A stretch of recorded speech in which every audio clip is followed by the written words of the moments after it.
Hi, it's Richard Bromwell here from Charterhouse Auctioneers. Going to give you a walk and a talk through our great big collector's auction coming up on Friday the 20th of September. Now, collector's items, what is it? Well, it's this. This may look like a load of quite boring, dull old silver plate, but actually this is all White Star line, and this is from the Olympic. A lot of people collect these items. Now, this has come from a member of the family, from the client, whose grandfather used to dismantle ships, and these just little bits and pieces he's kept. So a lot like that, probably 150 to 200 pounds. But as usual, we've got all our ceramics. We've got a load of apothecary jars here, or drug dealers jars. There we go. Ideal for your bathroom. We've got eye baths, bits and pieces. We've got Rosenthal. This is really kind of quite a wacky 1001 Nights here. Lovely design. Probably sort of a couple £100. It's kind of quite where the market is. We've got pickle dishes, and kind of coming up through here, we've got quite a few wine bottles as well, which has come from a big old Dorset manor house here. Up through here, we've got more wine bottles. We do like a bit of wine. I'm quite partial to it. Up through here, we've got a lot of militaria. So we've got guns, swords, dresses, flying jackets, and of course we always have to have a few hats. Here we are. That's a bit of a failure. Let me try kepi. Let's see if this is any better. So that's a little bit better. There we go. A lot of hats like that, great fun. Sort of £100. Lots of firearms, lots of edged weapons. Up through here, we've got Majolica. We've got a big collection of hand-painted lead figures, and this is one of George's clients, beautifully painted, and he's painted this over a period of how many years, George? 30 years. 30 years. 30 years it's taken to paint all these, and now he's decided to sell. So we've got battle reenactments, and we've got aeroplanes, and we've got Spitfires and Messerschmitt ME 109s, and we can have some fun with those in the surround, can't we, George? Up through here again, more edged weapons. This is one of my favourite lots in the sale. This very evocative here, this bronze by Robert Truscott here of a First World War soldier something like that. We put on the cover, the catalogue here, very evocative.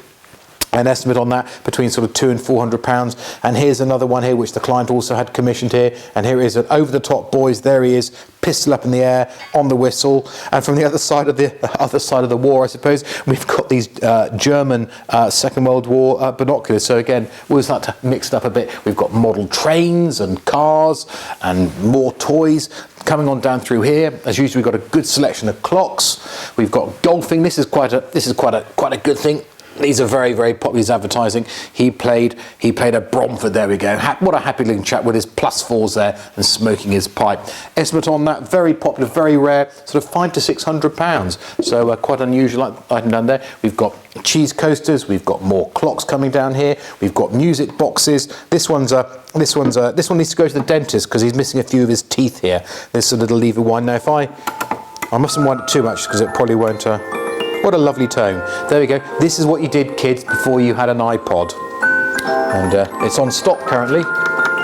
So we're going to probably be very careful. I'm going to move on now, down through here. One thing I meant to mention is also here, this is one of my favourite lots of the sale here. It's a late Victorian sampler, unusually in red, and that we always associate with the orphanages.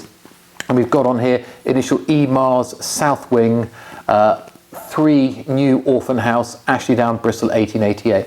Unusual to have something like an elephant, lovely squirrel there. We've got royal coat of arms, we've got cats, we've got cattle and bits and pieces. Estimate on that between a sort of £1,000 and £1,500, very unusual, and it wouldn't surprise you if that goes on to do very, very well. Down through here we've got microscopes, and something which George has been doing a lot of work on is this amazing collection of black and white 1950s photographs.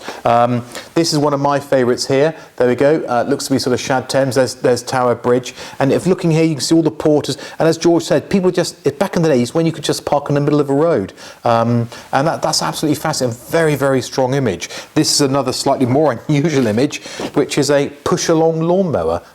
So again, and we've got ballerinas, absolutely fascinating archive. And the client, she's gone into a home now, and she's downsizing, and we'll say so. I think it's a very, very interesting. But through in here, as usual, we've got lots of furniture now.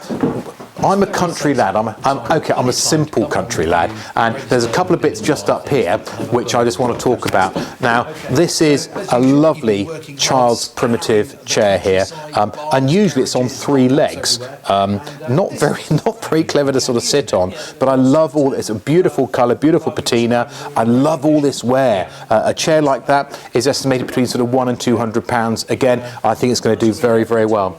But here's the grown-up version here, and again, beautiful condition, lovely. It just makes me want to sort of stroke it. I love all this damage and what have you, and you can see just down here where over the years it's been on a flagstone floor. The flagstone floor has been cleaned with a mop and a bucket of water, and this is just sort of splashback. And again, I think it's a particularly handsome looking chair. Yes, it's very comfortable to sit in, and it's one between £200 and £400, but it wouldn't surprise me if that goes on again to do a lot more than that. Up through here, we've got chest on chest, we've got desks, we've got a big French painted break front cabinet here. It's one between £200 and £400. Very, very modest. And actually, sorry, Jordan, coming in and out there, aren't I? This actually completely flat pack, so I reckon I get this in the back of my estate car. It's not quite early IKEA, but it's a lovely French one, and I actually quite like the painted decoration on. Up through here, we've got more Provincial Furniture. We've got a couple of these lovely cricket tables. Oh, I've always fancied one of those. Up through here, mind you, I'm not talking about cricket at the moment because the Ashes aren't looking too good, are they? Up through here, lovely Georgian dresser base, dolls' houses. We've got clocks and bits and pieces. Just quickly whiz around the corner. Up through here, big dining tables, lots of silk and other rugs. This is a particularly nice silk rug, several silk rugs that come in here for sale. Down through here, we've actually got a very modern racing bicycle. Now, George and I are partial to the odd little bike ride, but that's a lovely Pinarello bicycle there. Estimate on that sort of £300 to £500. But if you're more of a retro vintage biker, then this has got to be for you. Complete with bell. Got to have a working bell. Now, this is a circa 1907 Dursley Peterson. It was bought by the owner's grandfather or great-grandfather in about 1907. The clients brought it down to sell he lives up near Oxford, and the estimate on this rather daring and racy-looking machine is between sort of £1,300 and £1,500. So if you've got one of those in your garages, your barns or your attics, bring it in. It's worth thousands of pounds. Over in the corner, just over here on our right, is all there's thousands of stamps and numerous albums. But I'm just going to sort of whiz in round the back here and talk about a few of my favourite bits, which are just in the cabinet in here. First up is a really nice chess set here. It's a weighted chess set here, which makes it a very good quality. It's tournament standard. Now, I used to play chess. I played chess years ago, my son Hugo. Sadly, I gave it up when he started beating me on a regular, well, it wasn't actually on a regular basis at all. It was kind of every single time. So I think he was probably 7 or 8 at the time. But a lovely chess set there. Something which has generated a huge amount of interest so far is the collection. There's a large collection of autographs, and this gentleman, Mr. Newcomb, has collected all the autographs of the 12 men who have actually stood on the moon. So that's a wonderful collection there. I went up to the BBC the other day and I did a live TV interview on that, and quite traumatic actually. Well, it was for me. I don't think it was for the person interviewing. And the estimate on these probably around about £1,000 to £1,500. But again, rather like I like my little bits of Provincial Furniture, I think it's a charming little bit of treen here, a little Burwood box here, sort of slightly sort of navette shaped here with Anne Holm on it here, and even with a couple of more bits and pieces in there as well. A lovely piece of treen, sort of 100, 150. But again, the great thing about the collector sales is we never know what we're going to see. And we've got here a little group, I think there's about sort of 8 or 10 of these, and from the London County Council electrical tramways, basically when the Prince of Wales went on it, when it opened up in 1903. I've never seen these before. I've been in contact with the British Transport Museum. They've got one, but we've got 10. How amazing is that? And also amazing is this. It's a lovely little group of medals and ephemera. Here he is. This is Arthur Slynn, and he served in the Second World War, and we've got his medals here. But he was quite a special chap because he was awarded the Distinguished Flying Cross here. And sadly, Arthur died back in 1992. He lived in Sherborne. We've got his pilot's logbooks, we've got ephemera, we've got photographs, you name it, we've got it.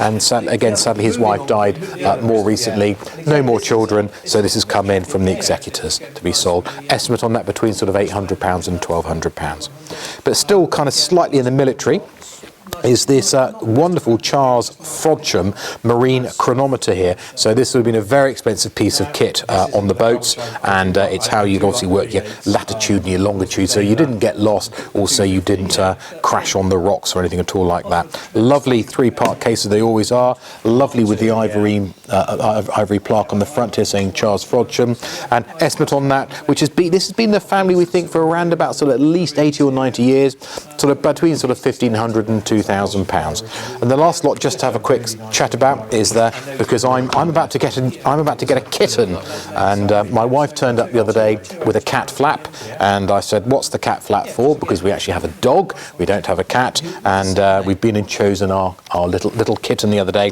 So to see this wonderful Louis Wain picture here with these mad-looking moggies on it, attacking the hat there, sort of cat in the hat almost, isn't it? This has been the family again for a long time, and we've also got here where they bought it from back in the 1978. So little Louis Wain there, original drawing, between £300 and £500, but again I'm sure it's going to do very, very well. Well, that's a bit of a quick little look through what's coming up in our collector's sale. I think we've got approaching something like 700 lots in the sale, and maybe we can tempt you to come along and bid one day.